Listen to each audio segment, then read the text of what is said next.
Assalamualaikum dan salam sejahtera. Bersama Cikgu Suria Cik Azmi dari SMK Temenggung Kati, Kuala Kangsar, Perak. Hari ini kita akan belajar Sains Tingkatan 4, Bab 6, Sokongan Pergerakan dan Pertumbuhan di bawah Standard Kandungan 6.1, Sokongan Pergerakan dan Pertumbuhan Haiwan. Untuk kali ini, kita akan bincangkan 3 standard pembelajaran di bawah bab 6.1 ini. Kita pergi kepada standard pembelajaran yang pertama, iaitu jenis sokongan pada haiwan. Tahukah murid-murid apakah sistem sokongan dalam haiwan? Okey, sistem sokongan dalam haiwan juga disebut sebagai rangka. Dan terdapat 3 jenis rangka, iaitu yang pertama, rangka dalam, yang kedua, rangka luar, dan yang ketiga, rangka hidrostatik. Sekarang kita lihat pula dengan lebih terperinci setiap jenis rangka ini. Yang pertama ialah rangka dalam. Ciri-cirinya adalah ia adalah sokongan untuk semua vertebrata. Apa tu vertebrata? Vertebrata ialah haiwan yang bertulang belakang. Masa di tingkatan 2 kita belajar ada 5 kelas kan? Okey. Yang kedua cirinya ialah ia terbina daripada tulang dan rawan. Apa fungsinya? Fungsi rangka dalam, ia menyokong berat badan, melindungi organ dalaman, mengekalkan bentuk badan dan juga menjadi asas tautan otot. Okay, di sebelah kanan, murid-murid boleh lihat beberapa contoh haiwan yang mempunyai rangka dalam. Ya, buaya, ikan, kucing, katak dan helang. Seterusnya kita lihat rangka luar. Ciri-ciri rangka luar ialah ia adalah sokongan untuk kebanyakan invertebrata. Apa tu invertebrata? Iaitu haiwan yang tidak mempunyai tulang belakang. Cirinya yang kedua ialah terbina daripada lapisan keras kitin berlilin atau cengkerang. Fungsinya ialah pertama, menyokong berat badan, kedua, melindungi organ dalaman dan yang ketiga, mengekalkan bentuk badan. Okey, kita nampak ada 4 contoh di sana. Kalajengking, belalang, labah-labah dan ketam. Seterusnya kita lihat yang ketiga, iaitu rangka hidrostatik. Ciri-cirinya, ia adalah sokongan untuk invertebrata berbadan lembut. Terbina daripada dinding berotot yang melitupi rongga badan yang diisi dengan bendala. Fungsinya adalah untuk mengekalkan bentuk badan dan yang paling utama untuk pergerakan haiwan. Okey, ada 4 contoh kita nampak, iaitu cacing tanah, lintah, tapak Sulaiman dan obor-obor. Okey, seterusnya kita pergi kepada standard pembelajaran yang kedua, iaitu saiz rangka luar dan hubung kaitnya dengan pertumbuhan. Sebelah kiri kita nampak ada satu graf, iaitu graf pertumbuhan melawan masa. Okay, nama lainnya juga disebut sebagai lengkung pertumbuhan. Ia adalah berbentuk sigmoid, ya, seperti huruf S. Okay, lengkung pertumbuhan berbentuk sigmoid ini adalah bentuk asas pertumbuhan organisma bagi kebanyakan organisma, tetapi berbeza berdasarkan jenis organisma. Okay, seterusnya, ini adalah pertumbuhan haiwan berangka luar. Untuk haiwan berangka luar, lengkung pertumbuhan adalah berperingkat, iaitu berbentuk tangga. Kerana kitin yang keras dan tidak boleh mengembang. Sifat ini menghalang pertumbuhan haiwan. Jadi bagaimana haiwan ini nak membesar? Cara mengatasinya ialah haiwan ini akan menanggalkan rangka luarnya berulang kali. Ia disebut sebagai ekdisis sehingga dewasa. Rangka luar yang baharu dan lembut terbentuk di bawah rangka lama. Dan ini adalah lengkung pertumbuhan haiwan berangka luar. Kita nampak ia berbentuk tangga, berperingkat ataupun berbentuk tangga.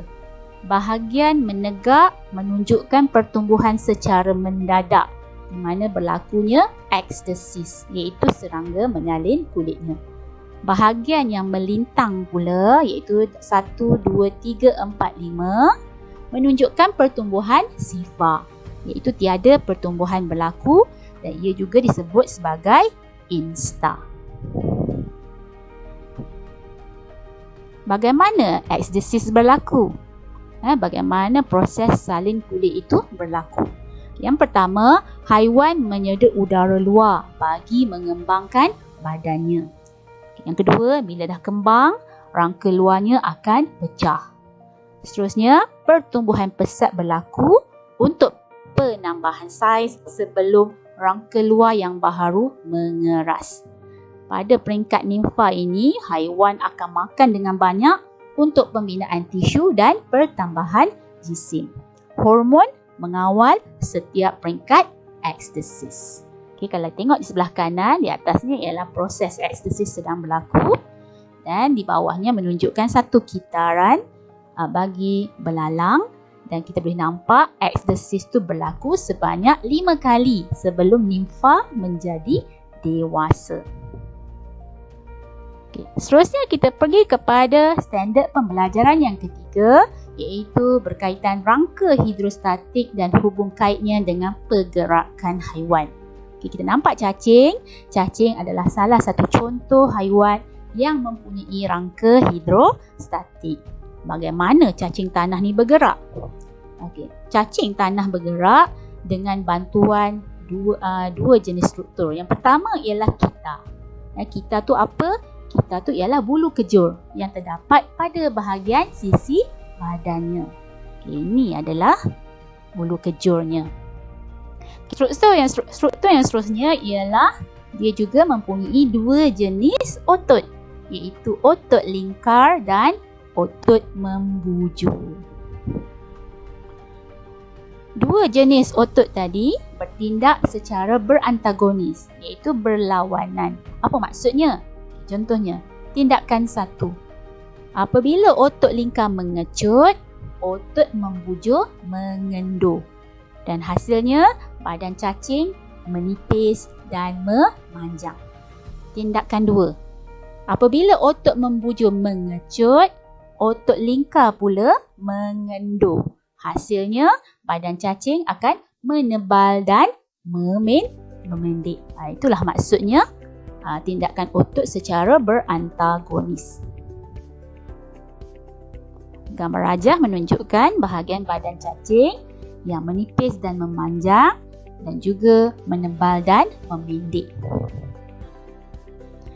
Tindakan antagonis ini menghasilkan tekanan hidrostatik pada bendalir di dalam badan cacing. Semasa badan menipis dan memanjang, tekanan hidrostatik memindahkan cecair di dalam badannya ke belakang badan. Manakala apabila badan menebal dan memendek, cecair badan akan dipindahkan ke bahagian memendek ini oleh tekanan hidrostatik dan menyebabkan bahagian belakang cacing ditarik ke hadapan. Dan ini adalah gambar rajah menunjukkan bagaimana cacing tanah boleh bergerak ke hadapan disebabkan oleh tekanan hidrostatik. Dengan itu, habis sudahlah kita bincangkan 3 standard pembelajaran bagi subtopik 6.1. Di sini kita akhiri dengan satu soalan uji minda, satu soalan struktur. Rajah menunjukkan lengkung pertumbuhan serangga berangka luar daripada peringkat telur hingga dewasa. Ada graf di sana. Soalan A, namakan proses yang berlaku di 1, 2, 3, 4 dan 5. Pada tangga-tangga itu. Namanya mestilah ekstesis. Soalan B1, terangkan proses yang berlaku di A, iaitu terangkan proses berlaku di ekstesis. Ekstesis itu apa yang berlaku? Jawapannya, haiwan mengalami proses salin kulit untuk pertumbuhan. 2 markah. Soalan seterusnya B2, Nyatakan kenapa perlunya berlaku proses DA. Kenapa perlu proses ekstesis ini? Sampai 5 kali kalau kita lihat. Okey. Untuk apa?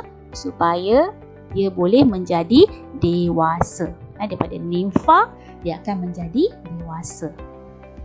Soalan terakhir, berikan 2 haiwan yang mengalami proses seperti DA. Maksudnya soalan ni nak apa?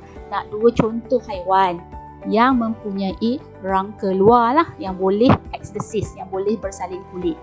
Okay, contohnya lipas, udang. Ada banyak lagi yang lain lah ya, seperti belalang, pepatung dan yang lain. Okey, sahaja untuk video kali ini. Sekian, terima kasih.